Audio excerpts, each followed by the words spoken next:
네, 세 분의 저희 발표를 듣고 이제 토론을 시작할 텐데요. 아마 발표 세 분은 좀 제한된 시간 내에서 현재 해양 데이터 그리고 AI와 결합된 해양 데이터를 활용해서 해양수산 분야에 어떤 부분이 좀 적용되고 실제로 사용되고 있는지에 대해서 좀 하나 브레인스토밍을 할 수 있는 안을 주셨다면 저희가 조금 더 심층적으로 좀 분야를 좀 나눠서 패널 분들을 모시고 좀 진행을 해보도록 하겠습니다. 오늘 패널은 총 5분을 모셨습니다. 저희가 현장에는 저희 3분의 국내 전문가가 참여하고 계시고요. 그리고 온라인으로는 2분의 해외 전문가께서 참여를 하고 계십니다. 혹시 지금 온라인으로 참여하고 계신지 확인 좀 가능할까요? 예, 오신 것 같습니다. 그러면 본격적으로 토론을 시작하도록 하겠습니다. 우선 5분의 전문가를 한 분씩 소개해 드리겠습니다. 먼저 온라인으로 참여하고 계신 2분을 먼저 소개해 드리겠습니다. 엠마 로커비 UNEP WCMC 프로그램 책임자 나오셨습니다. 엠마, are you there? 엠마님, 지금 온라인상으로 계신가요? panelists and attendees. Okay, so thank you for joining us today. 안녕하십니까 내외 귀빈 여러분, 참석자 여러분. 저는 UNWCMC의 프로그램 오피서로 참석을 하고 있습니다. 지금 현재 이 해양 경제 개발에 있어서 아주 중요한 그런 시점이라고 생각을 합니다. 네, 앞으로도 이런 새로운 경제를 계속해서 지속 가능한 방식으로 일구어 가기 위해서는 해양 데이터는 굉장히 중요하다고 생각을 합니다. 경제 성장뿐만 아니라 기존의 이 해양의 이 생태계를 또 보존하는 것도 매우 중요하다고 생각을 합니다. 경제적인 활동과 그리고 개발을 저희 해양의 도움을 받아서 이 발전을 균형감 있게 가져갈 수 있다라고 생각을 합니다. 단순히 어떤 단기적인 발전뿐만 아니라 장기적인 이런 발전도 생각을 해야 한다고 생각을 합니다. 지속 가능한 블루 이코노미의 중심에 있는 것은 데이터입니다. 저희는 데이터를 표준화시킴으로 인해서 인간의 활동을 계속해서 모니터링해야 한다고 생각을 합니다. 이미 프레젠테이션에서 말씀을 해주신 것처럼 저희는 계속해서 정책도 마련하고요. 지속 가능한 블루 이코노미로 그리고 지속 가능한 해양 환경으로 나아갈 수 있는 정책을 마련해야 한다고 생각을 합니다. 단순히 모니터링을 하고 더 평가하는 것에서 그치지 않고요. 지속 가능 개발 목표도 달성을 해야 합니다. 그렇게 되면 전체적인 모든 국가의 어떤 GDP도 더해서 증가를 시킬 수 있을 것이라고 생각을 합니다. 지금 우리 경제를 뒷받침하고 있는 이 해양 경제가 지금 저희 현재의 GDP에 충분히 반영이 되지 않고 있다고 생각을 합니다. 이미 클레어 연사님께서 말씀드린 것처럼 이미 다양한 그런 프레임워크가 많이 마련이 되어 있고요. 마련 중에 있습니다. 다양한 해양 데이터를 수집을 함으로써 이런 것들이 적절하게 정책 결정에 활용이 된다고 생각을 합니다. 단순히 정책 결정에 이용할 뿐만이 아니라 경제적인 데이터도 수집을 할 수 있는 중요한 기본 데이터가 된다고 생각을 합니다. 데이터를 공유하는 것도 굉장히 중요한데요. 사실 이 해양 데이터에는 국경이 없다고 생각을 합니다. 해양의 산업도 확장을 시킬 수 있고요. 그리고 뿐만 아니라 뭐 남핵이라든지 이런 것들도 다 국제적인 차원에서 모니터링 할 수 있다고 생각을 합니다. 체계적으로 이런 데이터를 수집하고 분석함으로써 결국 전 지구적인 차원에서 해양 생태계를 모니터링 할 수 있다고 생각을 합니다. 해양의 상호 연결성을 생각을 함으로써 우리 해양을 지속 가능한 방식으로 만들어갈 수 있다고 생각합니다. 이런 모든 것들이 데이터 공유로부터 시작된다고 생각합니다. 결국 이 블루 이코노미라고 하는 것은 다양한 이해관계자들 그리고 각 국가들이 한데 모여서 표준화된 방식으로 국제적인 차원에서 데이터 공유를 하는 것이 중요하다고 생각을 합니다. 저희는 이 지역사회 차원에서의 지식 그리고 원주민들의 어떤 지식도 반영을 해야 합니다. 바로 이분들이야말로 우리의 해양 생태계가 당면한 문제를 가장 잘 알고 있는 분들이기 때문입니다. 뿐만 아니라 이 블루 이코노미에서 상당한 진전이 있습니다. 하위 5개 부문에서 더 많은 다양한 데이터가 공유되고 있고요. 그리고 해당 산업에서도 적극적으로 참여를 해서 이 산업계 차원에서 하고 있는 일을 더 많이 공유를 해주고 있습니다. 지속가능한 해양으로 만들어 나가기 위해서 많은 노력을 기울이고 있습니다. 그래서 오늘 전 세계에서 오신 전문가들께서 데이터를 어떻게 수집하고 있는지 들을 수 있어서 너무나도 기뻤습니다. 그리고 이런 데이터가 어떻게 활용이 되고 있는지도 들을 수 있어서 좋았고요.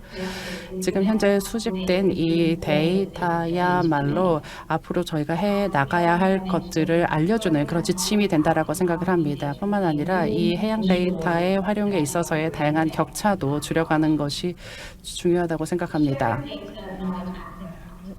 지식 그리고 데이터를 공유하는 것이 매우 중요하고요. 이런 것들이 결국 금융기관뿐만 아니라 각 국가에도 더 많은 힘을 실어줌으로써 더 나은 의사결정을 내리는 데 도움을 준다고 생각합니다.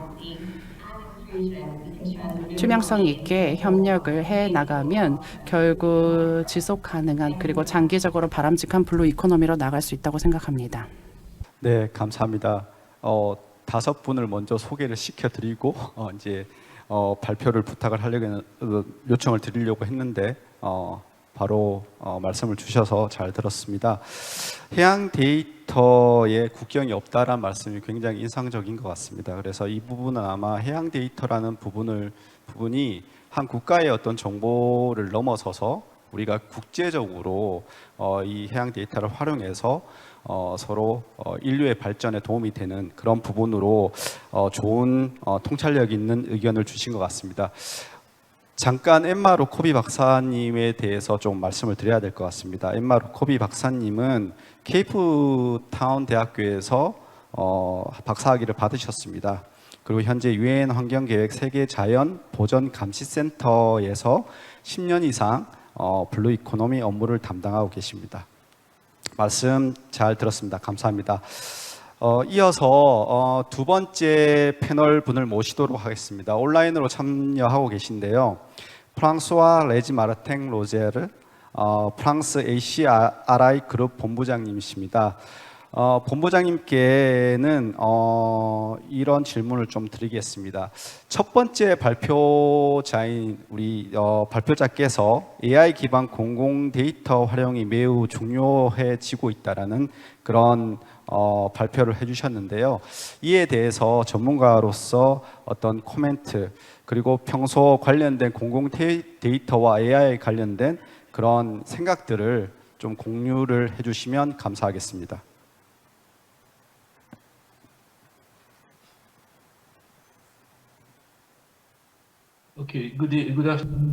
네, 여러분 안녕하십니까? 오늘 초대해 주셔서 감사합니다.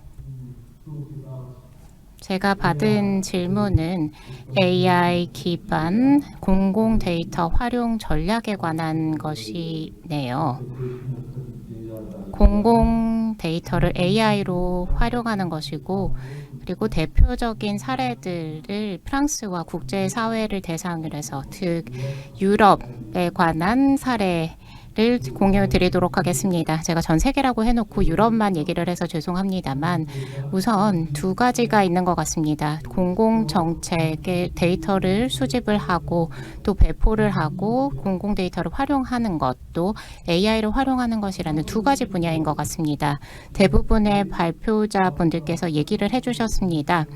정부 기관이나 아니면 정부 연구기관에서 정책에 관한 얘기를 해주셨습니다.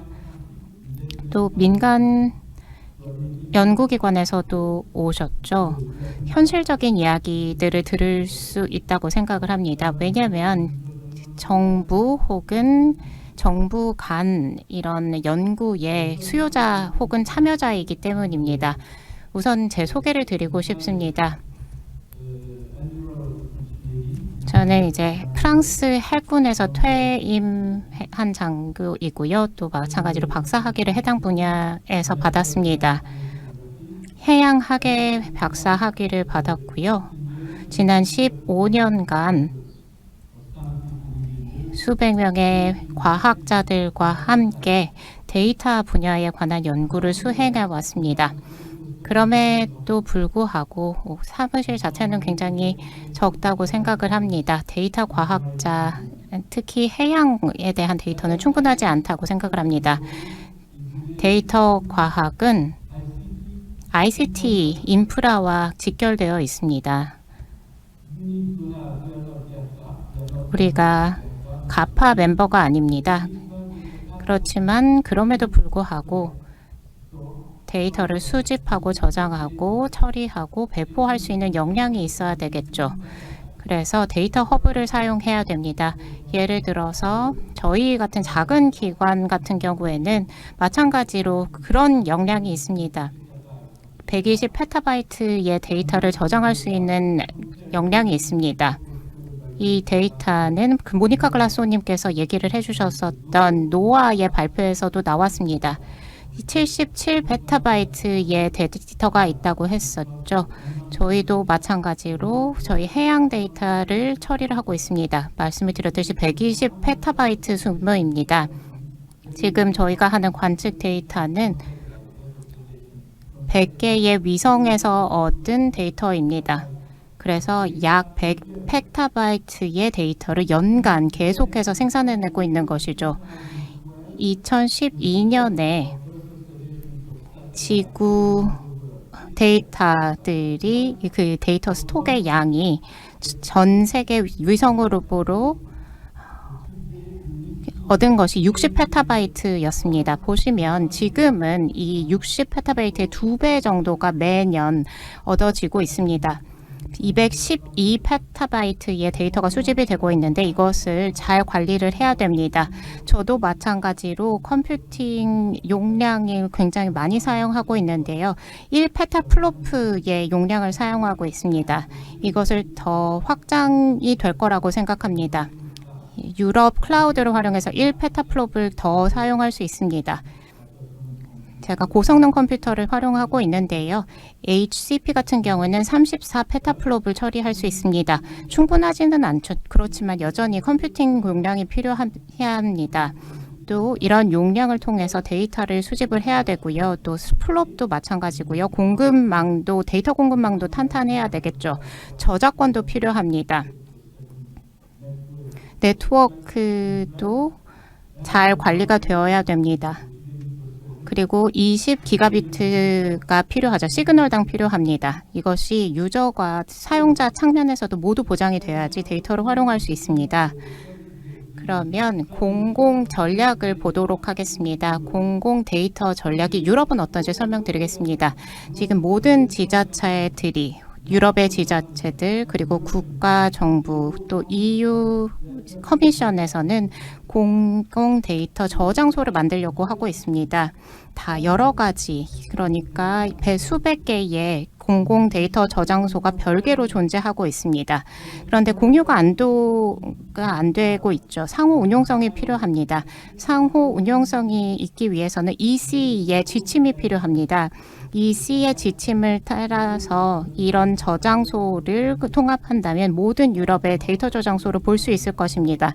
대부분의 정부 혹은 지자체, 중앙 아니면 국가정부 같은 경우에는 웹 서비스를 제공을 하고 있죠. 이런 웹 서비스는 연결성이 보장이 되어야 됩니다. 하지만 여기서의 문제는 이런 일관성이 없다는 것입니다. 계속 중복성이 너무 많습니다. 데이터와 데이터셋이 중복되어 있다는 것이죠.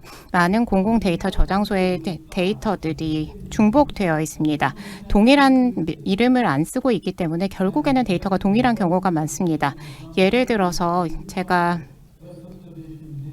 지구 관측 데이터를 위성에서 얻는다면 이름을 바꿀 것이고요. 또 예를 들어서 20페타바이트의 데이터, 위성 데이터를 따로 받기 위해서 우리 또 저장을 한다면 결국에는 배포를 해야 될 텐데 20페타바이트의 데이터를 결국에는 여러 가지 저장소에 보내야 될 겁니다. 새로운 데이터도 생성이 될 것이고요. 따라서 이런 일관성을 보장하는 게 굉장히 중요하고 이런 상호 운영성과 일관성이 중요합니다. AI에 대한 얘기를 하겠습니다. 현대를 보시면 제가 생각할 때는 AI를 데이터 분석에 제대로 활용하고 있지 못하다고 생각합니다. 특히 해양에서는 그렇습니다. AI와 머신러닝을 그저 예측 모델을 가속화하기 위한 방법으로만 사용하고 있는 것 같습니다. 노아에서도 얘기를 해주셨었죠. 홍수 예측 모델을 얘기를 해주셨습니다. 또 영국의 7개 강도 마찬가지고요. 프랑스의 레지몽 지역에서도 그렇게 하고 있습니다. AI를 사용해서 빠르게 실제 예측 모델을 제공하도록 하고 있습니다. 이것을 통해서 빠른 의사결정을 지원하고 있습니다. 예를 들어서 이전에 전산 기반 다이내믹 모델이나 물리 모델을 활용한다면 수시간 혹은 수개월이 걸렸던 일이었죠. 두 번째 AI 활용 사례를 말씀드리면 생성형 AI가 있습니다. 챗봇 많이 사용하셨죠. 검색 엔진도 있습니다. 많은 의사결정자들이 결국에는 빠른 답을 받아야 됩니다. 예를 들어서 위기가 있을 때는 여러 가지 식에 대한 빠른 답을 얻어야 되죠. 데이터셋을 이런 공공 데이터 저장소에서 활용할 수 있다면 저희가 하고자 하는 것은 생성형 데이터 엔진, AI 엔진을 설치하는 것입니다. 의사결정자들이 빠른 답을 얻어서 결국에는 빠르게 조언을 얻을 수 있도록 하는 것입니다. 실시간으로 의사결정을 지원할 수 있도록 하는 것이죠. 여기까지입니다. 경청해 주셔서 감사합니다. 네, 다시 한번 박수 부탁드리겠습니다. 지금 저희 본부장님께서는 의미 있는 말씀을 좀 해주신 것 같습니다. 먼저 질문을 데이터가 해양에서 쓰이는 데이터가 충분하지 않다. 그리고 AI 활용이 아직 부족하다. 이렇게 전제를 두시고 그런 데이터를 활용할 수 있는 허브의 중요성 그리고 공공 데이터 저장소가 마련돼야 되고 그리고 이게 상호 공유가 되기 위해서는 유럽의 사례처럼 어떤 지침이나 그런 부분으로 어떤 제도가 마련돼야 된다 이런 말씀을 해주셨고 여러 가지 AI를 해양 데이터를 AI에 접목시켜서 활용할 수 있는 그런 부분도 말씀해 주셨습니다. 감사드립니다. 세 번째 패널 토론자를 모시도록 하겠습니다. 김주현 한국해양수산개발원 실장님이십니다. 실장님은 서울대학교에서 정책학 박사를 취득하고 현재 KMI 경제전망 데이터 연구 실장으로 재직 중이십니다. 실장님께는 조금 이제 데이터를 실제로 해양 부분에 활용할 수 있는 분야에 대해서 좀 여쭤보겠습니다. 그래서 블루 이코노믹 관점에서 실제 AI가 활용되고 있는 현황, 잠재력, 그리고 전망 이런 부분들에 대해서 좀 종합적으로 한번 말씀 부탁드리겠습니다. 네, 안녕하세요. 소개받은 한국해양수산개발원의 김주연이라고 합니다. 오늘 좌장님께서 방금 설명해 주신 것처럼 저는 블루 이코노미 관점에서 이 AI가 어떻게 활용되고 있고 향후 발전 방향이나 잠재력은 어떠한지에 대해서 좀 논의를 드리고자 합니다. 근데 이 주제를 받아들고 굉장히 좀 난감했었는데요. 그러니까 우리가 오늘 세계 해양 포럼인데 이 해양도 중요하고 AI도 굉장히 신기술로서 중요합니다. 근데 왜 하필 블루 이코노미일까? 이 블루 이코노미와 AI는 어떤 접점을 가지고 어떤 접목 가능한 부분이 있길래 연계를 하려 하는 것일까에 관해서 저는 좀 문제의식을 가지고 이번 토론문을 좀 정리를 해봤습니다. 일단 이거는 순전히 제 생각일 수도 있고 학계나 연구계에서는 완전하게 합의된 의견은 아닙니다. 그래서 개인의 의견을 좀 생각을 해주시면 좋을 것 같은데, 이 해양을 통한 지속 가능한 경제 사회 발전을 추구하는 것이 바로 블루 이코노미라고 정의를 했을 때, 이 블루 이코노미는 무엇보다 객관적인 실태 파악으로 기반으로 추진되는 것이 굉장히 중요합니다. 이 블루 이코노미 추진 단계와 수준을 객관적으로 평가를 하고 또 지속적으로 관련 전략과 과제를 이행함에 있어서 주지하시다시피 많은 정보와 데이터가 필요한 상황입니다. 뿐만 아니라 블루 이코노미에서 강조하고 있는 혁신, 친환경, 그리고 지속 가능성과 같은 이런 요인들을 좀 확보하기 위해서는 새로운 기술의 접목과 활용이 요구되는 상황입니다. 이러한 관점에서 AI의 활용은 사실상 선택이 아니라 저는 필수라고 생각이 됩니다. 최근 많은 컨설팅 기관과 연구 기관에서 이 AI와 블루 이코노미를 접목한 사례를 많이 리포팅을 하고 있습니다. 그래서 제가 어제까지 조금 구글에서도 블루 이코노미 그리고 AI 이 두 개의 단어를 키워드로 한번 리서치를 해봤을 때 수십 건의 보고서와 리포트가 밝은 것을 볼 수 있었고요. 그래서 오늘 이 자리에서 토론문을 작성하는데 굉장히 도움을 많이 받았습니다. 그렇다면 그 앞서 KMI도 그렇고 UNEP의 MR 로커비의 교수도 그렇고 그리고 전문가들께서 또 노아에서도 굉장히 많은 사례들을 좀 소개를 해주셨는데요. 그러면 지속 가능성을 담보로 하고 혁신을 굉장히 중요시 여기는 이 블루 이코노미에서의 AI가 접목과 활용은 어떻게 확대되고 있는지, 그리고 한국을 포함한 주요 해외에서는 어떤 사례들이 있는지 좀 공유를 하고자 합니다. 먼저 그 맥킨지 컨설팅을 좀 얘기를 하고 싶은데요. 맥킨지에는 AI 부분으로 블랙 퀀텀이라는 기업이 있습니다. 이 블랙 퀀텀은 AI와 기업 데이터를 활용하여서 지난 3년간 기업들이 그 바다를 특히 보호하고 이 블루 이코노미를 촉진시키는데 어떤 노력을 하고 있는지 AI 기술을 접목해서 파악을 하고 있습니다.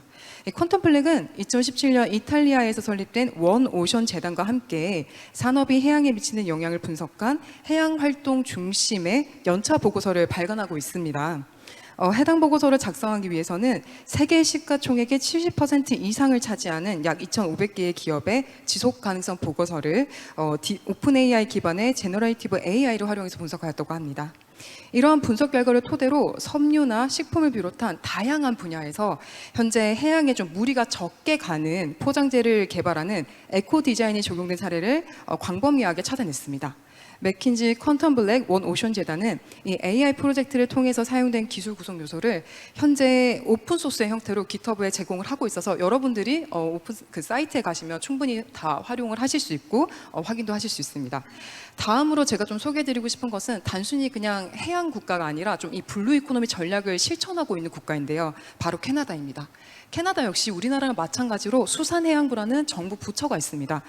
이 수산해양부 같은 경우는 2019년부터 블루 이코노미 전략을 수립을 해서 2021년까지 대중의 의견을 듣고 수정하는 작업을 계속 진행을 했는데요.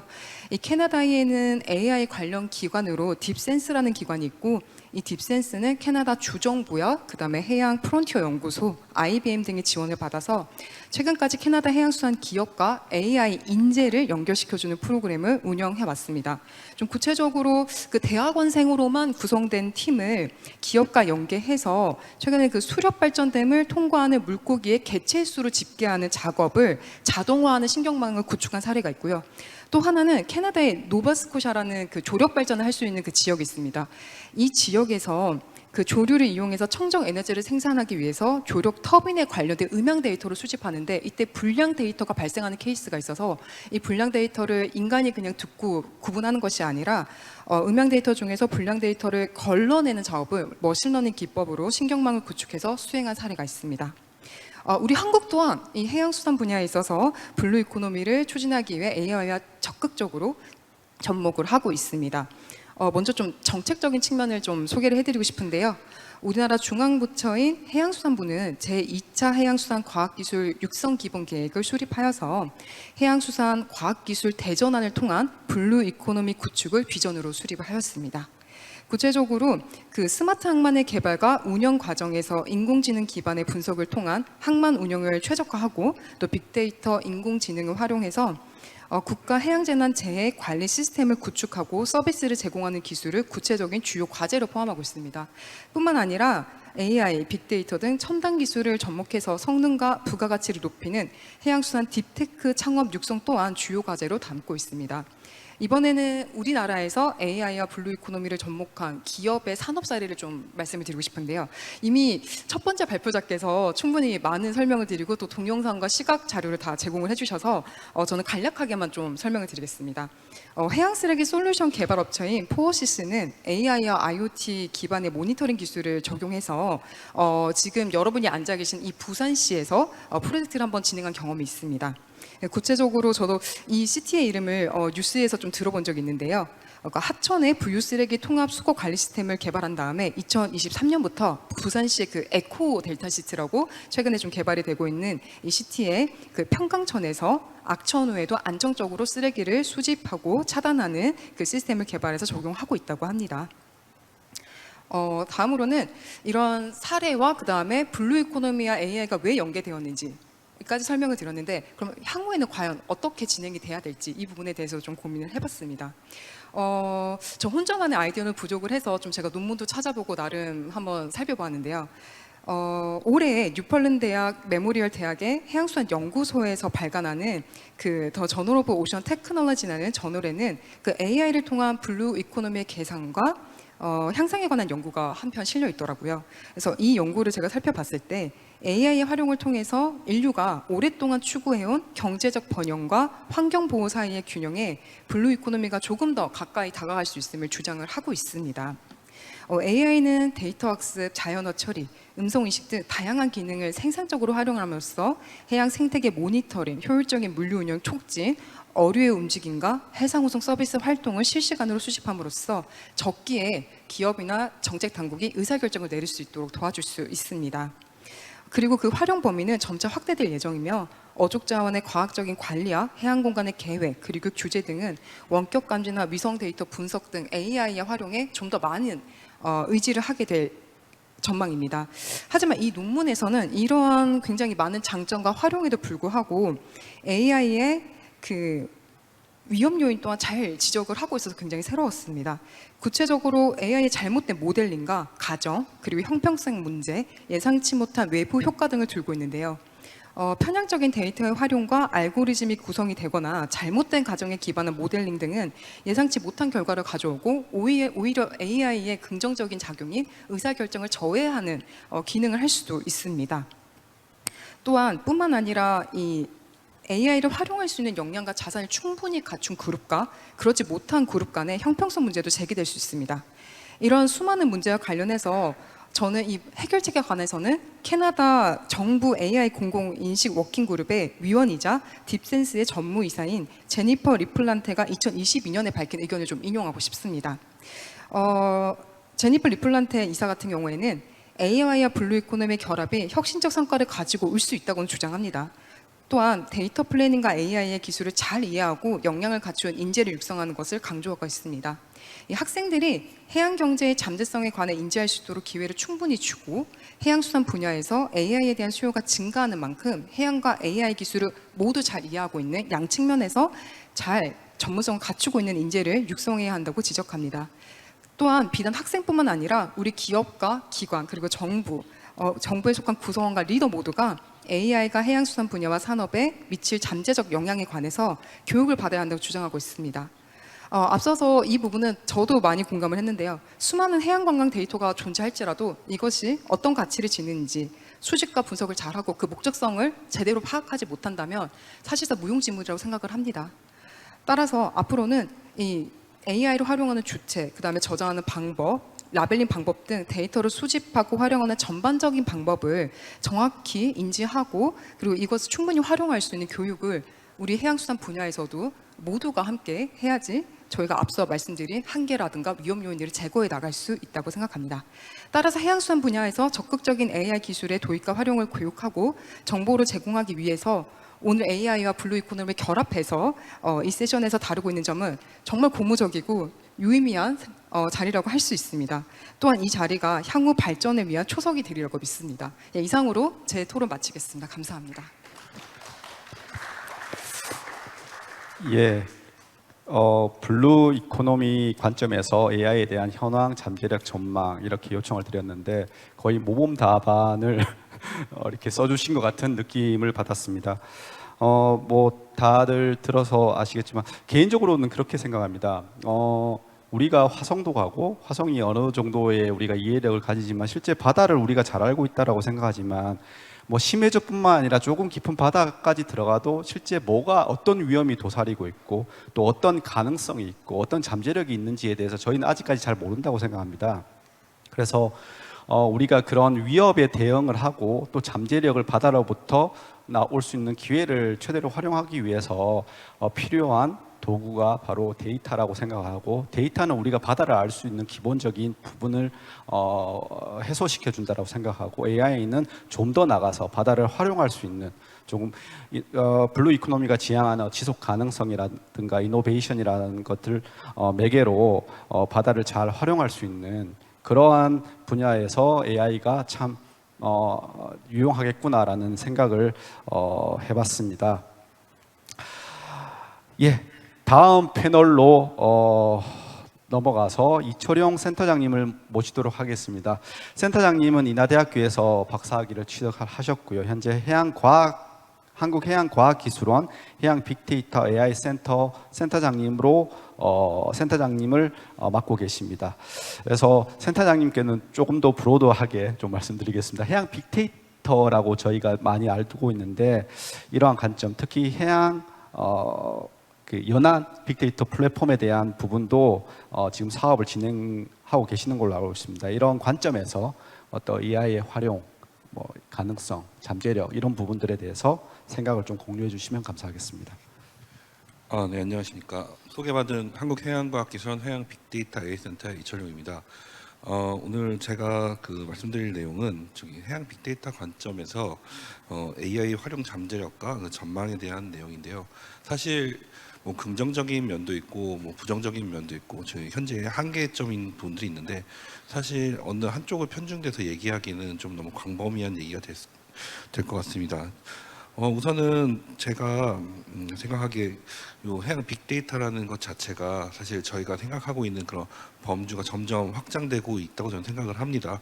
저희가 단순히 저희 해양수산 쪽에서 생산하는 데이터 외에 또 융합이 돼야 되는 그런 새로운 데이터들이 계속 발굴되고 있고 이런 것들이 발굴됨에 따라서 다양한 분석 활용에 대한 부분도 저희가 고민을 계속 해야 되는 부분인데요. 사실 기본적으로 과거에는 이런 AI라는 기술 자체가 그 데이터를 이제 분석한 어떤 새로운 결과물을 만드는 또 예측 도구로서만 활용이 되었는데 생성형 AI 기술 개발이 이게 되고 그럼에 따라서 사실 수집 과정, 처리 과정 이런 그 관리 데이터 관리까지 포함해서 AI가 이제 담당할 수 있는 역할이 점점 넓어지고 있는 것이 현실입니다. 특히 저희가 기존에는 이제 온도, 뭐 염도, 뭐 염분, 그 해류, 뭐 파고 그리고 뭐 해양 쪽에서는 바이오 데이터 뭐 이런 것들에 대해서 이런 빅데이터를 수집하고 분석하는 부분에 있어서 기존에는 저희가 일회성 관측에 대한 데이터들이 주로 분석 활용 대상이었다고 한다면 이제는 실시간의 데이터들 그리고 더 많은 IoT 기반 센서들로부터 들어온 데이터들 이런 것들을 모두 포함해서 이제 분석해야만 하는 그런 시대가 되었다고 좀 생각을 하고 있고요. 그런 과정에 있어서 저희가 그러면 그런 데이터를 어떻게 수집하고 관리해서 활용할 수 있을지 이런 고민이 반드시 필요하다고 생각을 합니다. 아까 전에 먼저 토론에서 말씀해 주셨던 그런 내용 중에서도 저희가 몇십 페타바이트의 데이터를 수집해서 활용할 수 있는 그런 환경들이 반드시 사실은 해양 빅데이터를 이용해서 뭔가 AI를 개발한다면 필요한 상황입니다. 하지만 이런 부분에 있어서 아직 저희가 그런 기본적인 인프라라든지 또 활용 방안에 대한 새로운 비즈니스 모델에 대한 그런 고민들이 아직은 좀 태동기인 것 같습니다. 좀 더 많은 지원을 하기 위해 저희가 또 고민을 해야 되고 그런 걸 통해서 저희가 또 새로운 다양한 활용 사례들을 만들어야 되지 않을까 생각을 하고 있습니다. 사실 저희 키오스트에서도 저희 해양 빅데이터 AI 센터 외에 다양한 부서에서 이런 AI 기반의 기술들을 다 사용을 하고 있습니다. 저희 기관에서도 이제 물리, 화학, 생물, 지질, 공학 다양한 분야의 그 연구를 저희가 진행을 하는데 그 각 분야에서 AI를 사용하지 않는 부서가 없습니다. 올해 그 사업하고 있는 각 부서의 내용을 보면 인공지능 기반, 빅데이터 기반 이름이 안 붙어 있는 사업이 없고요. 따라서 이런 것들은 어떻게 보면 대대적으로 저희가 계속 지켜보고 이런 것들이 개발되는 것들을 활용을 어떻게 할지에 대한 고민이 필요한 것 같습니다. 단순히 데이터를 이용한 어떤 AI 모델 개발이 된 것만으로 끝나는 게 아니라 실제 블루 이코노미에 기여할 수 있는 어떤 그런 연결, 그런 것들을 지원해 줄 수 있는 어떤 정책도 좀 필요할 것 같고요. 그런 정책을 바탕으로 더 확산을 해서 산업계에서 실제로 사용할 수 있는 그런 환경이 마련되어야 합니다.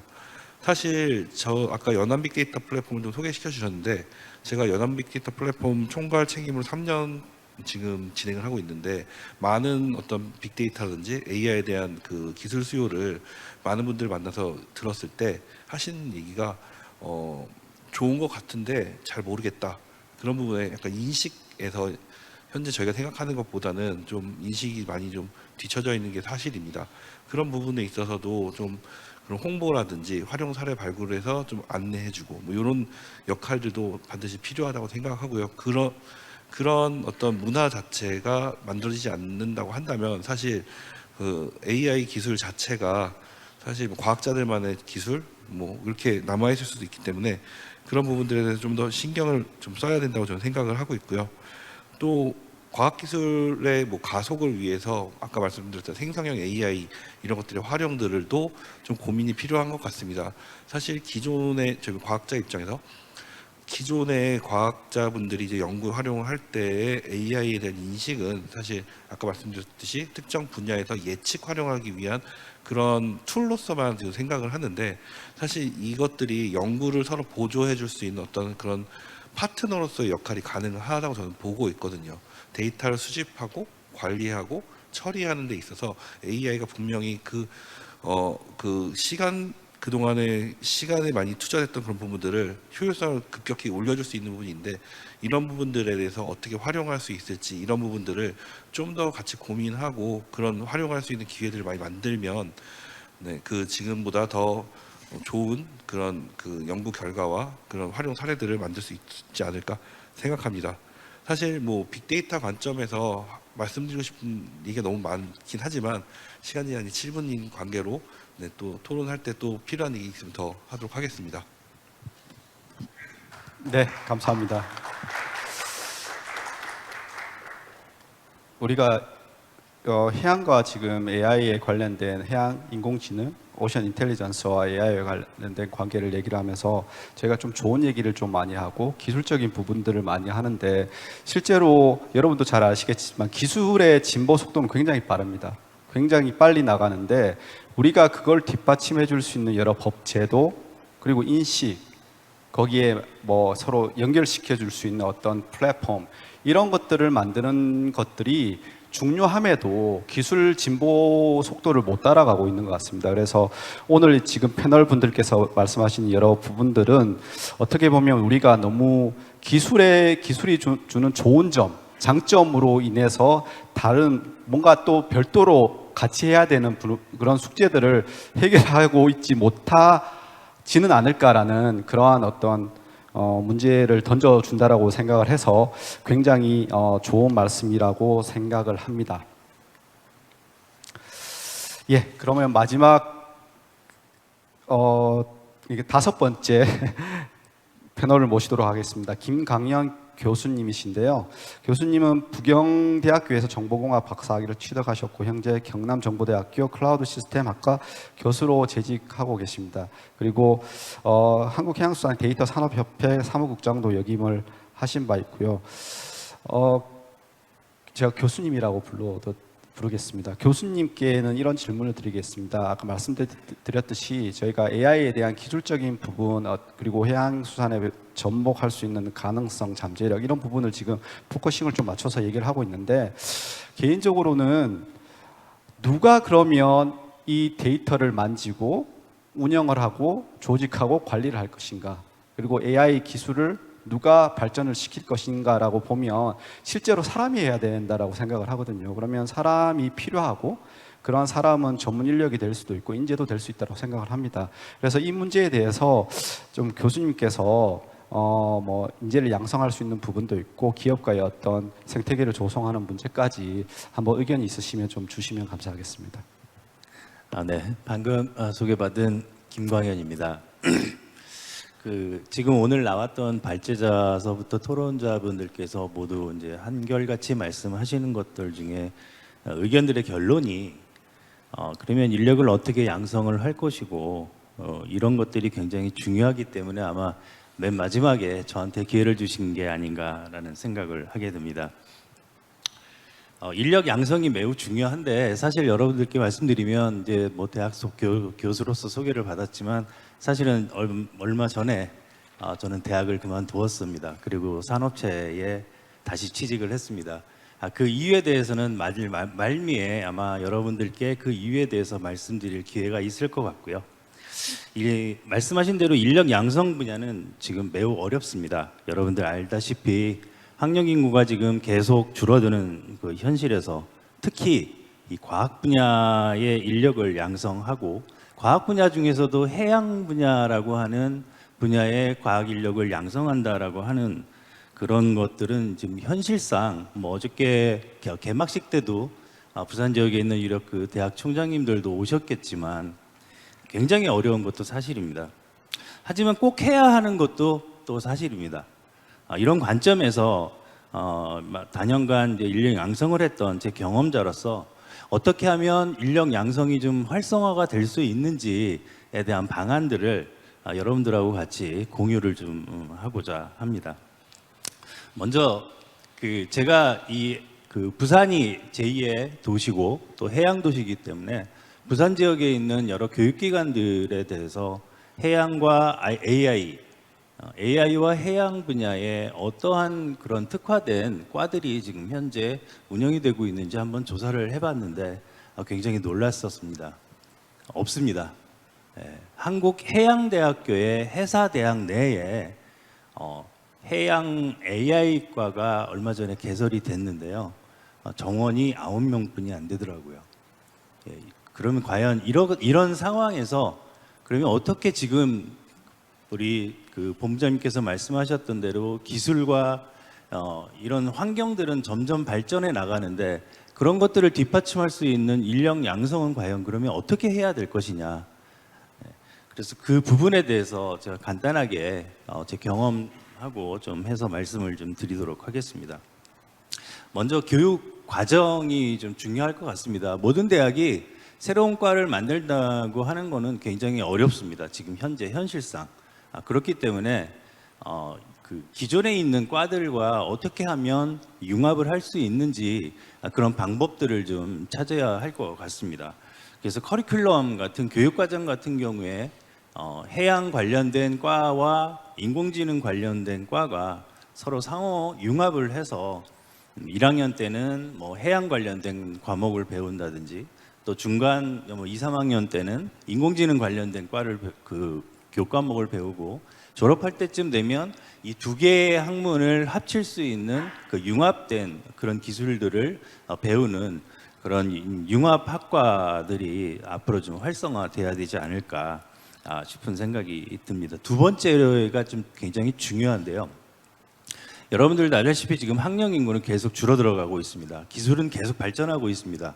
그러기 위해서는 재직자들과 실무자들을 위한 대학이 나서서 재직자들과 실무자들을 위한 단기 코스, 중기 코스 이런 여러 가지 코스들을 대학 내에서 자체적으로 많이 커리큘럼을 만들어 개설을 해야 됩니다. 그렇게 하기 위해서는 기존에 있는 여러 산업체에 근무하시는 분들의 환경을 대학이 많이 알아야 됩니다. 그래야 그런 교육 과정을 만들 수가 있고 그런 재직자들을 위한 단기 코스, 중기 코스를 운영을 할 수가 있게 됩니다.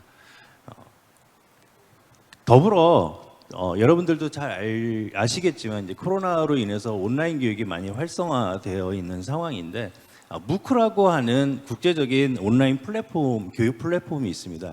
이 무크에도 뭐 세계적인 석학들이 강의했던 그런 해양과 인공지능 관련된 강의 교과목들을 많이 올려놔서 지역 내에 있는 모든 대학들이 그런 무크에서 개설된 온라인 플랫폼에서 개설된 교과목을 수강하는 학생들에 대해서는 정확하게 학점들을 인정해 줄 수 있는 그런 환경도 조성이 돼야 된다 된다라고 생각이 듭니다. 두 번째는 이제 산학 협력 부분입니다. 매우 중요한 부분인데요. 모든 교육을 하고 있는 모든 전공에서 산학 협력이 매우 중요하다라는 얘기는 말로는 많이 하고 있지만 실질적으로 진짜 실질적인 산학 협력은 과연 되고 있는가?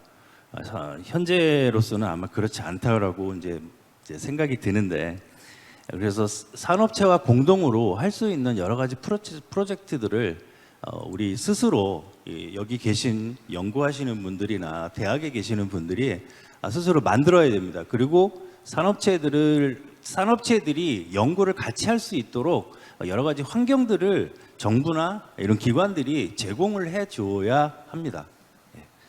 그 다음에 이제 그런 학생들이 공부하고 나서는 그 산업체에 돌아가서 인턴십을 할 수가 있고, 그런 여러 가지 선순환적인 그런 환경이 구성이 돼야 된다라고 생각이 들고요. 마지막으로는 정부의 그 역할입니다. 정부는 강력하고 많은 양의 정책적 또 재정적인 지원을 꼭 해줘야 됩니다. 정부 보조금 프로그램을 이용을 해서 이런 인공지능과 해양 분야, 특히나 해양 분야는 어떤 프로젝트 하나 시작하게 되면 이철용 센터장님도 계시지만 굉장히 많은 돈들이 들어가게 되는 게 사실입니다. 그래서 그렇기 때문에 정부에서는 이 부분에 대해서, 재정적인 투자 부분에 대해서 교육뿐만 아니라 이런 여러 가지 학생들이 실습할 수 있는 환경 분야에도 굉장히 많은 그 재정적인 투자가 좀 들어가야 된다라는 생각이 들고요.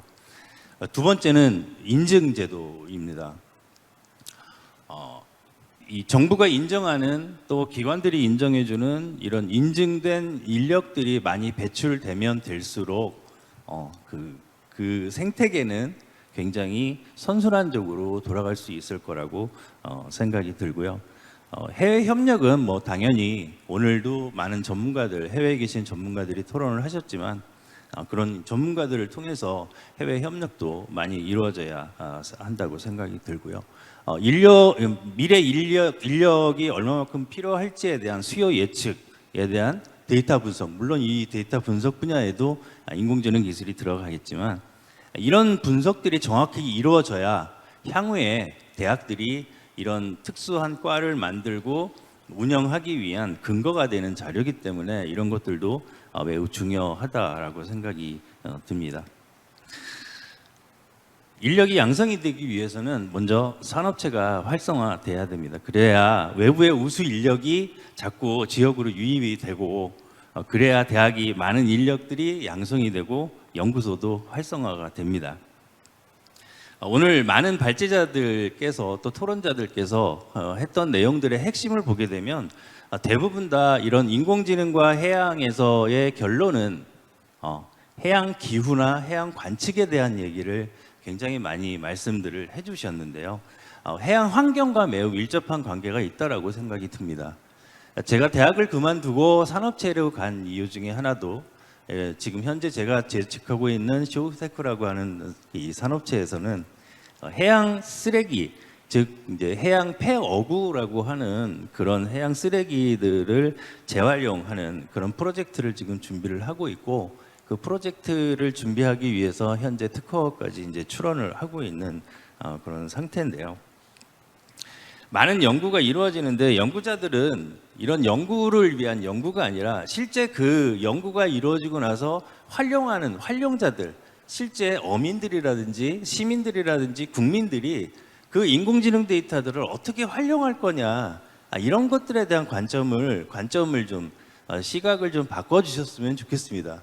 지금 이곳에도 많은 그 우수한 연구자들, 여기 나와 계신 패널들 포함해서 많은 우수한 분들이 많이 나와 계시는데, 여기서 이렇게 저희들이 얘기하는 것보다는 실제 우리들이 이렇게 연구한 이런 많은 내용들이 실제 실사용하고 계시는 어민들 입장에서, 시민들 입장에서, 국민들 입장에서, 전 세계인들 입장에서는 어떻게 그것들을 받아들일 것이냐, 이런 관점에서 연구가 이루어져야 되는 거고, 연구를 위한 연구는 이제 앞으로 좀 지향이 돼야 되지 않을까. 그래야만 많은 인력들이 지역으로 유입이 될 것이고, 그래야만 인력 양성이 될 것이고, 그래야만 지역이 활성화될 것이고, 그래서 산업체가 많이 돈을 벌게 되면 자연스럽게 경제도 발전하게 되지 않을까라는 생각이 듭니다. 그러기 위해서 산업체가 해야 될 일은 이런 실제 수요자인 이 수요자와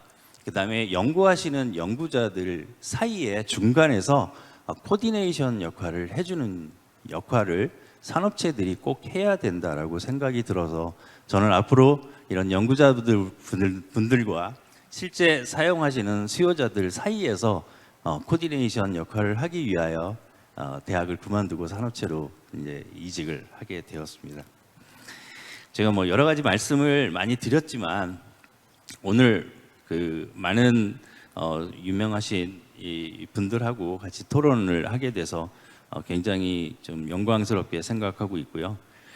김지현 박사님 말미에도 그 결론을 내려주셨지만 인공지능이건 해양이건 어떤 분야건 간에 인력 양성은 굉장히 중요한 부분입니다. 특히 여기 계신 분들 대부분 뭐 부산에 계신 분들 많으시겠지만 부산은 우리나라의 제2의 도시이자 제1의 항구 도시입니다.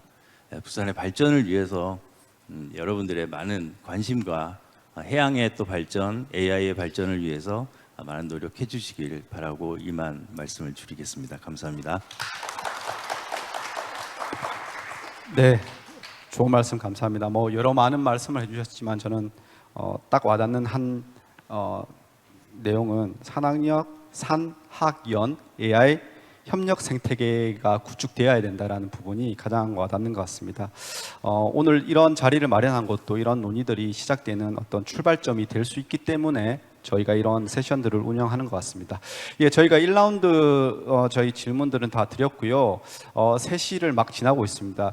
오늘 말씀 나오신 그런 부분들을 가지고 제가 한 3분 정도께 우선 질문을 좀 드려보도록 하겠습니다. 먼저 지금 온라인으로 들어와 계시는 두 분 해외 전문가 분께 각각 질문을 하나씩 드리겠습니다. 먼저 엠마 로커비 박사님께 질문을 드릴 텐데요. 말씀을 주신 것 중에서 굉장히 와닿던 게 해양 데이터는 국경이 없다라는 말씀이셨습니다. 그 말씀을 제가 이해하기로는 해양 데이터와 관련된 국제 협력이 필요하다라는 의미로 받아들여지는데요. 박사님이 생각하시기에 그런 국제 협력을 위한 데이터, 국가가 가진 데이터 또는 민간이 가진 데이터든 그런 데이터를 공유할 수 있는 어떤 플랫폼이 실제로 만들어질 수 있을지, 그리고 만들 수 있다면 어떤 형식으로 만들어질 수 있을지에 대해서 한번 의견을 여쭙겠습니다.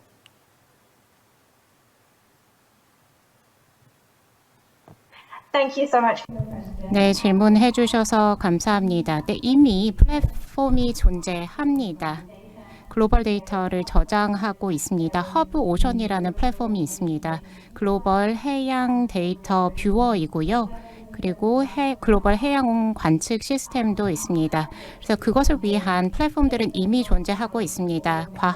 전 세계 과학자들이 그 데이터를 공유를 하고 있고요. 계속해서 개선이 되어야 되는 플랫폼이라고 생각을 합니다. 이미 데이터가 굉장히 많이 존재하고 있습니다. 더 유용하게 사용하기 위해서는 사람들이 자기의 데이터를 기여하는 게 필요하겠죠. 이미 이 기존에 있던 플랫폼에 기여하는 게 중요하다고 생각합니다. 그래서 이런 플랫폼이 이미 존재하기 때문에 기다릴 필요는 없다고 생각을 합니다. 또 예를 들어서 특정한 목적을 위한 플랫폼들도 존재합니다. 어업 데이터를 위한 데이터 FAO 플랫폼이 있고요. 그렇지만 더 필요한 것은 사람들이 데이터를 기여하고 업로드하고 공유하는 게 더 필요하다고 생각을 합니다. 그것을 활용을 해야 되니까요. 예. 좋은 정보 주셔서 감사합니다. 나중에 홈페이지에 들어가서 한번 저희가 어떤 데이터들이 있는지를 한번 확인해 볼 수 있도록 하겠습니다. 두 번째 질문은 저희 프랑스와 레지 마르탱 로제르 본부장님께 좀 드리겠습니다. 발표도 그렇고 저희가 논의를 하면서 계속 공공 데이터, 퍼블릭 데이터라는 얘기를 많이 합니다. 저는 이제 데이터에 대한 전문가가 아니라서 드리는 부분인데요. 공공 데이터가 있으면 민간 데이터가 있을 것 같습니다. 그러면 공공 측면에서 데이터를 수집하고 분석하고 이렇게 취합해서 모으는 부분이 있을 거고 민간이 또 취입해서 기업이나 뭐 이렇게 할 것 같은데 이게 데이터의 어떤 낭비가 될 수도 있고 상호가 연계된다면 효율적으로 우리가 전체적인 어떤 블루 이코노미라든가 바다를 위해서 데이터를 활용할 수 있지 않을까라는 생각이 듭니다. 그래서 저희 질문은 공공 데이터와 민간 데이터를 연계를 해서 수요자가 활용할 수 있는 그러한 방안이 있는지, 있다면 어떠한 방안이 있겠는지에 대해서 말씀을 주시면 감사하겠습니다.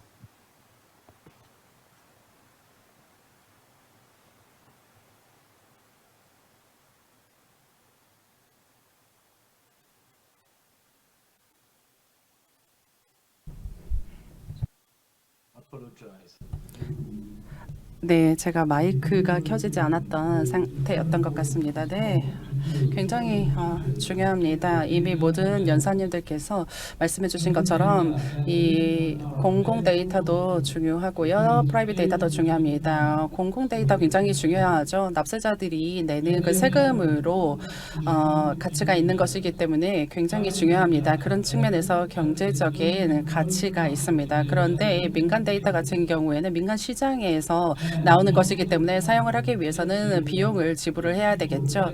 그래서 데이터를 수집을 한다라는 것은 그런 것들을 이용할 소비자가 있다라는 것이죠. 그렇게 함으로써 데이터가 보다 더 유용하게 좀 사용이 될 수 있는 방안이 있을 겁니다. 그렇기 때문에 이 데이터의 가치를 잘 관리를 해야 하고요. 이런 것들이 유용하게 특히 이제 경제적인 가치를 어떻게 창출할 수 있을지에 대한 방안을 생각을 하면서 관리를 해야 한다고 생각을 합니다. 그래서 이 퍼블릭 데이터를 프라이빗 데이터로 일단 이전을 하되 경제적인 가치가 유지가 되어야 하는 것이고요. 그리고 공공 데이터와 그리고 또 민간 데이터를 이 단일의 인프라에 이 저장이 될 수도 있는데요. 이 민간 데이터나 또는 이 공공 데이터를 오픈을 할 때 그런 것들이 어떤 정보 보호에 위반되지 않는지를 생각을 해봐야 할 것입니다. 그래서 공공이나 민간이나 이런 규제가 제대로 마련이 되어 있지 않으면 좀 어떤 개인 정보를 위반하는 그런 일이 발생이 될 수도 있을 겁니다. 예를 들면 뭐 기밀 정보라든 것들도 좀 위반이 되면서 이 개인의 정보가 남용이 될 수도 있고요. 이런 것들이 좀 실질적인 문제가 될 것 같습니다.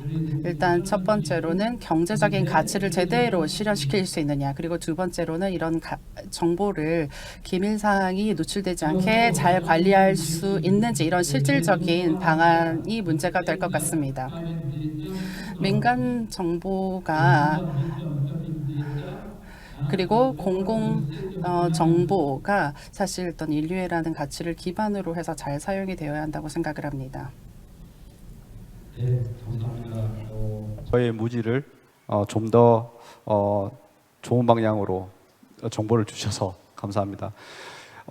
말씀을 들어보면 오히려 이 공공 데이터가 정말 중요하구나라는 생각을 좀 하게 됩니다. 왜냐하면 민간 데이터는 예를 들어서 비용을 지불하고 우리가 얻을 수밖에 없는 데이터라면 그만큼 우리가 유용하게 모든 사람들이 같이 쓸 수 있는 어떤 그런 공공 데이터가 좀 더 활성화돼야 되지는 않을까라는 개인적인 생각을 좀 해보게 됐고요. 세 번째 질문은 우리 이철용 센터장님께 좀 드리도록 하겠습니다. 어제 기조 강연에서 그 유엔 정부간 해양위원회 의장님이 그 AI가 해양에 접목될 때의 여러 이슈들을 좀 말씀을 해주셨는데 그 중에서 이런 말씀이 있으셨어요. 그러니까 reliability, 그러니까 데이터의 신뢰성, 그리고 데이터가 바이어스 되는 부분, 그리고 그러니까 AI가 생성한 데이터가 바이어스 된 부분이랑 데이터 오염이 되는 부분이 있다. 그래서 이 부분을 좀 우리가 눈여겨봐야 된다는 말씀을 드렸는데 그 말씀을 드리면서 참 한번 여쭤봐야 되겠다라는 생각을 했었습니다. 이러한 문제들은 실제로 좀 많이 발생이 되는지, 그리고 이러한 부분에 대해서 어떤 식의 뭐 대처를 좀 할 수 있는 그런 방안들이 좀 마련되어 있는지 이런 부분을 여쭙고 싶습니다. 사실 AI 모델 개발에 있어 가장 그 이슈가 되는 부분 중에 하나가 방금 말씀하신 그런 부분입니다. 편향된 데이터들이 들어와서 모델이 이제 엉뚱한 이제 학습을 하게 되는 것들인데, 사실 그렇기 때문에 도메인 분야의 전문가들이 그런 부분에 있어서 학습용 데이터들이 과연 이게 정말로 그 양질의 데이터로서 학습을 시켜야 될지 말지 이런 것들을 판단하는 어떤 그런 위원회라든지 기준들도 분명 필요하거든요. 사실 AI 뭐 윤리위원회에서 하는 게 AI가 이것들을 맞냐 틀리냐 이것들을 따진 것도 있지만, 그런 것들이 학습할 수 있는 데이터들이 이게 과연 학습하는 게 맞는 건지, 이게 그리고 학습되는 게 정확한 건지, 뭐 이런 것들에 대해서 저희가 반드시 고민이 필요하다고 생각을 하고요. 그런 부분들에 있어서 사실 뭐 해양 과학자들이 역할이 이제는 앞으로 그런 것들이 주로 되지 않을까 그렇게 생각을 합니다. 단순히 그 센서에서 들어온 데이터 자체가 사실 오류를 반드시 포함하거든요. 그럼 오류가 과연 어디 정도까지가 저희가 보정을 해야 되고, 필요할 경우에는 임퓨테이션도 필요한데 그런 것들을 어떤 식으로 임퓨테이션 해야지 AI 모델이 제대로 학습할지, 이런 것들을 저희가 이제 함께 고민을 해야 되는 부분이라고 공감을 합니다. 따라서 아까 인력 양성 부분에 있어서 좀 더 제언을 하자면, 그런 것들을 이제 지원해 줄 수 있도록 융합된 인재가 필요하다는 부분, 바로 그런 부분입니다. 해양학을 기본적으로 도메인으로 해서 지식을 알고 있으면서 AI를 이해를 해야지만 사실 정말 진정한 AI 개발이 가능하거든요. 학습용 데이터셋을 해양학을 전공하지 않은 분들이 편향되게 만약에 학습을 시키면 정말 사용할 수 없는 그런 AI 모델이 그 무궁무진하게 남발돼서 개발될 수가 있기 때문에, 그런 부분에 있어서 반드시 도메인에 있는 전문가 양성은 반드시 필요한 부분이고요.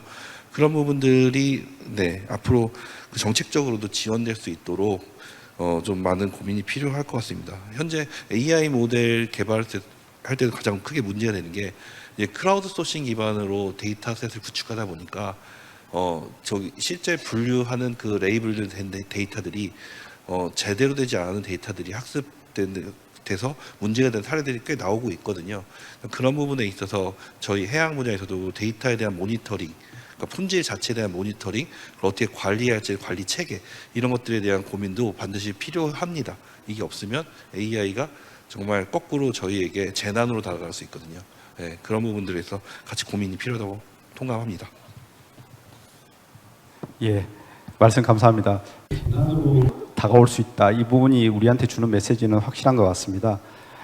개인적으로도 아마 여기 많은 분들이 와 계신데 챗GPT를 이렇게 사용해서 어떤 결과물을 산출해내는 아마 여러 경험들을 하셨을 텐데, 좋은 결과들이 그냥 제 눈에도 나오는데 항상 이게 맞을까라는, 누가 이거를 검증해 주지? 내가 이걸 쓸 수가 있나? 그냥 개인적으로 그냥 지식 활용에 대해서는 쓸 수는 있는데, 이걸 가지고 뭔가 리포트를 만들거나 뭐를 할 때는 조금 주저하게 됩니다. 뭐 개인적인 경험을 말씀을 드렸지만, 아마 이게 전체적으로 이런 데이터를 사용하는 데 있어서 아마 같은 문제인 것 같습니다. 그래서 이걸 어떻게 검증을 하고 어떻게 관리를 하고 뭐 이런 부분까지 앞으로 우리가 고민을 해야 될 부분이 아닌가 생각을 합니다. 지금 3시 10분을 좀 지났는데 저희가 남은 시간이 한 20분 정도 된 것 같습니다. 이제는 플로어에 저희가 좀 기회를 드리도록 하겠습니다. 저희가 말씀을 너무 많이 해서 저희들끼리 좀 얘기를 하는 게 아닌가 싶은데요. 좀 많은 시간은 아니지만 플로어에서 가지고 계신 어떤 의구심이나 아니면 코멘트도 좋습니다. 있으시면 저희가 몇 분 받도록 하겠습니다. 네. 예. 2분 먼저 하시고 두 번째 이렇게 하도록 하겠습니다. 죄송하지만 하실 때 본인 소개 잠깐 해주시면 더 감사하겠습니다. 네, 반갑습니다. 저는 우리은행 부장 출신이고요.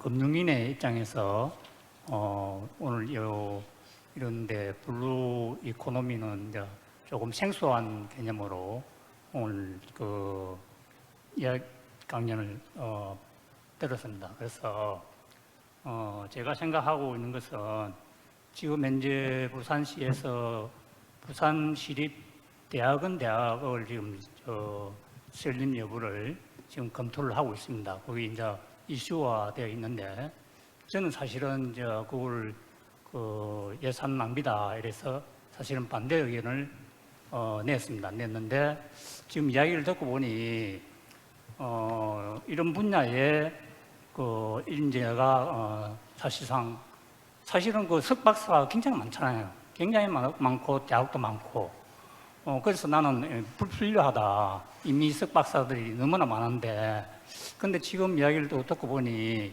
이런 분야에 지금 그 특화된 그 인재는 별로 없다. 이런 점에서 한 번 더 저도 제고할 필요가 있겠다는 생각이 들었습니다. 들었고, 그런데 문제는 이게 이제 부산이잖아요. 부산은 결국 이제 바다에서 이제 어떤 수익을 창출하고 이렇게 해야 되는데, 그러면 이게 돈이 되느냐 이겁니다. 이것이 돈이 되느냐.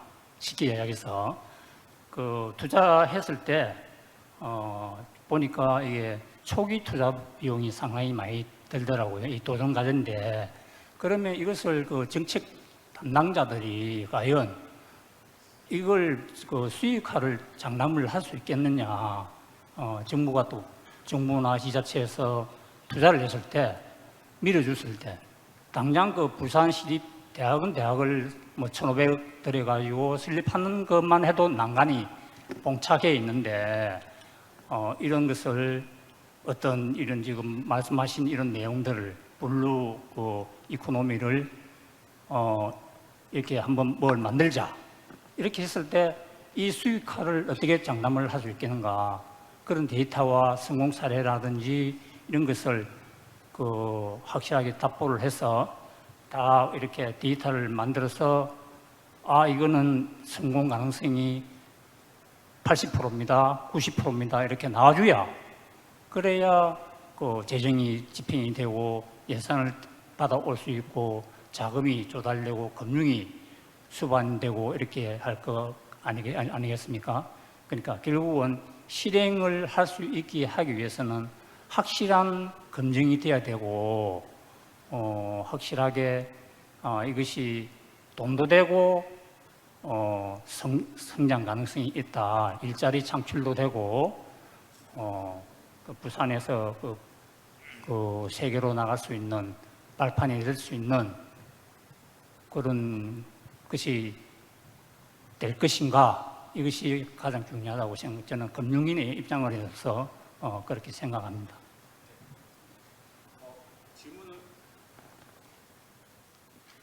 Please, yeah, make a question. Okay. 질문을 듣고 저희가 코멘트를 하도록 하겠습니다. Thank you. I was waiting for the microphone. 네, 마이크 기다리고 있었습니다. 저는 시몬 디벨로퍼입니다. 노스 아이오에서 왔습니다. 독일 소프트웨어 디벨로퍼이고요. 해양 데이터 플랫폼을 만드는 회사입니다. AI의 활용에 관해서 또 해양 데이터의 활용에 관한 흥미로운 토론이었습니다. 제 관점을 좀 공유드리고 싶어서 요청을 했습니다. 또 저희 프로젝트에 관한 말씀을 드리고 싶었는데요. AI를 보시면 여러 가지 어플리케이션들이 나오고 있죠. 그 중에 소수만이 AI를 활용하고 있습니다. 저희가 정보를 활용하는 데이터를 추출한 정보들을 우리가 활용하고 있는 것이죠. 그런데 AI는 다른 알고리즘과 동일하다고 생각을 합니다. 다만 강력할 뿐이죠. 정보를 데이터에서 추출하는 거라고 생각합니다. 어떤 것을 원하는지, 어떤 문제를 해결하기를 원하는지에 따라서 활용할 수 있다고 생각을 합니다. 그걸 중심적으로 생각을 해야 되겠죠. AI를 트레이닝하기 위해서는 광범위한 데이터가 필요합니다. 그런데 여기에 제한 사항이 있습니다. AI를 만드는 것 자체는 어려운 일이 아니어졌습니다. 기술이 발전하고 있습니다. 니까요. 그렇지만 데이터에 관해서 얘기를 하면 패드리님께서 얘기를 해주셨죠.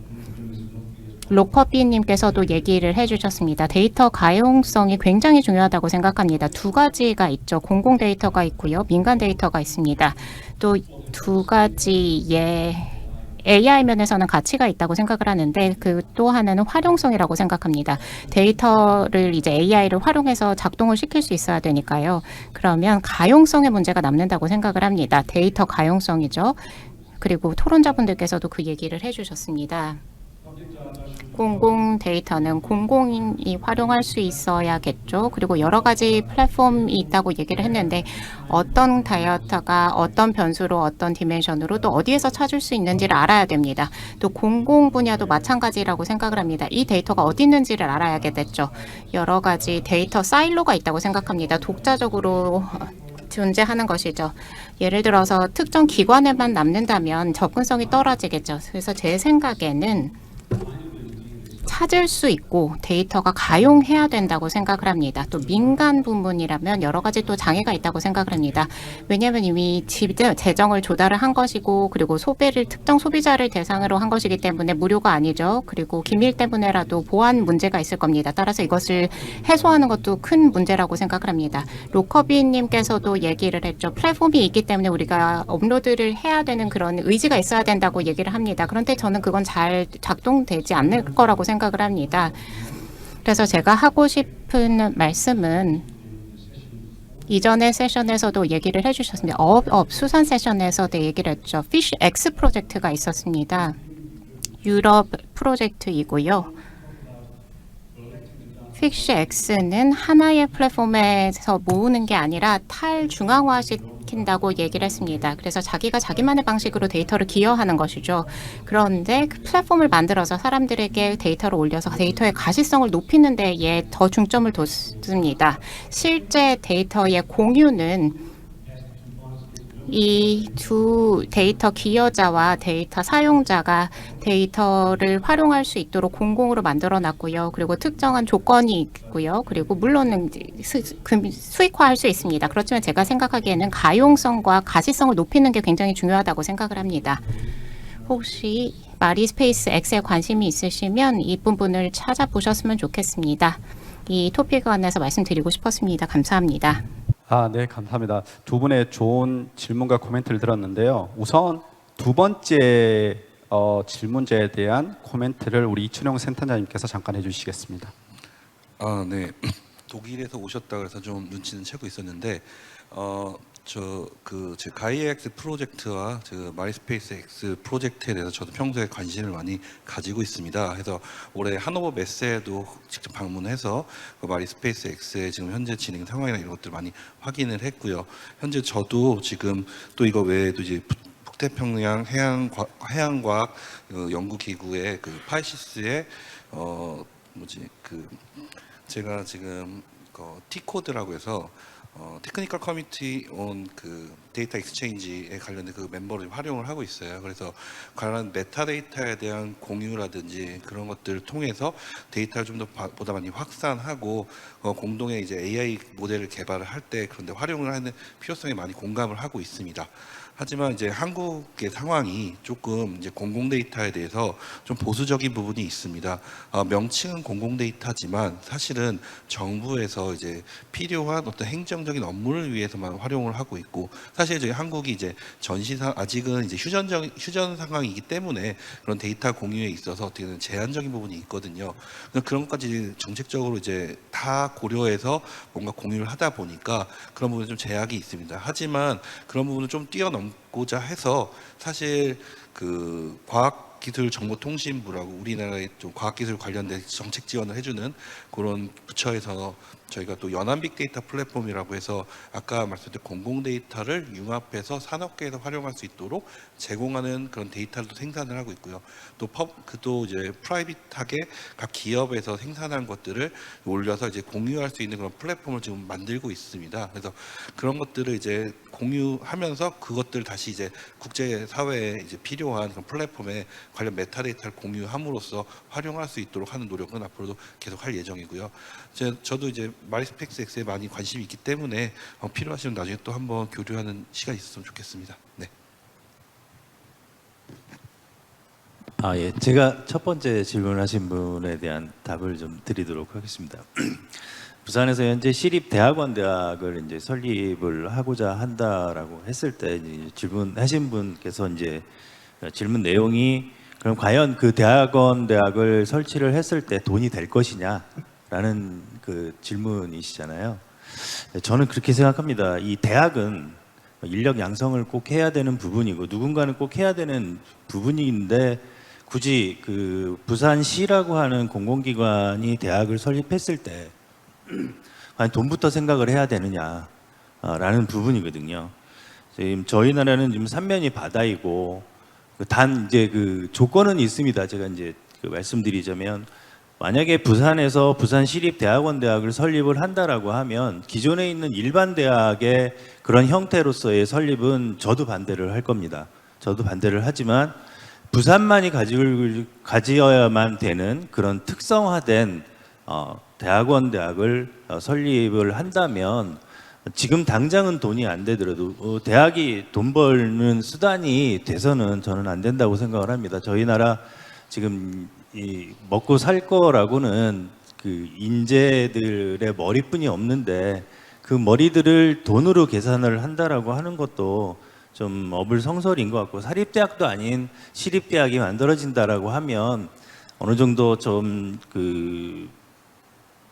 국가에 좀 기여를 할 수 있는 인재를 양성할 수 있는 그런 기관으로서 좀 거듭나야 되지 않을까 싶은 생각을 하고 있습니다. 그래서 만약에 그런 생각을 누군가는 갖고 있겠지만 부산 시립대학원 대학이 만들어진다면 해양과 물류와 관광과 이런 부산 지역을 발전시킬 수 있는 그런 기반이 되는 대학으로서 설립이 돼야지 기존의 일반 대학의 형태로서의 설립이 된다라고 하면 저도 발벗고 나서서 말리도록 하겠습니다.